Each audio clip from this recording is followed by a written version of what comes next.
tigligan da. Kapit na king perang akwa dareng menyambut, mira siya king pamag-aral dareng anak king City Social Welfare and Development ning siyudad ning Angeles. Pakibalon ding eksklusibong kaganapan king report ng Gracie Ruta.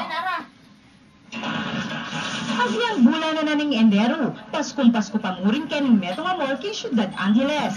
King talwin pamikataw ning karerang gingerbread activity. Mikadresa pa gingerbread doll contest for a hosla. Nuno siyam ng pamilya king siyudad Angeles, ring may pili bang makyabe.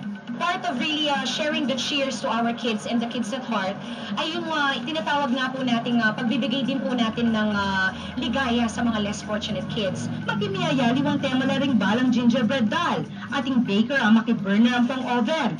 Gingerbread ang makadiaper. Gingerbread ang makakalikasan. Sporty gingerbread at aliwa pa. Uning para ka ring hurado.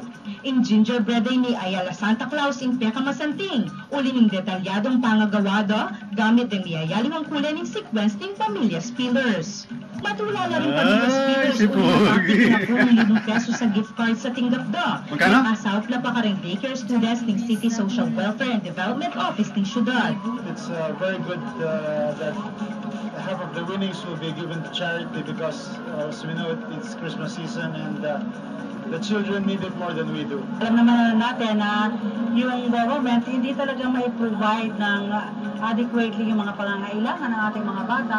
So yung mga ganitong tulong ng SM is malaki talaga sa ibibigay sa benepisyo ng mga kabataan natin. Gracie Rutao, Patrol ng Yun Pilipino. yung pinanalo nila, Santa Claus.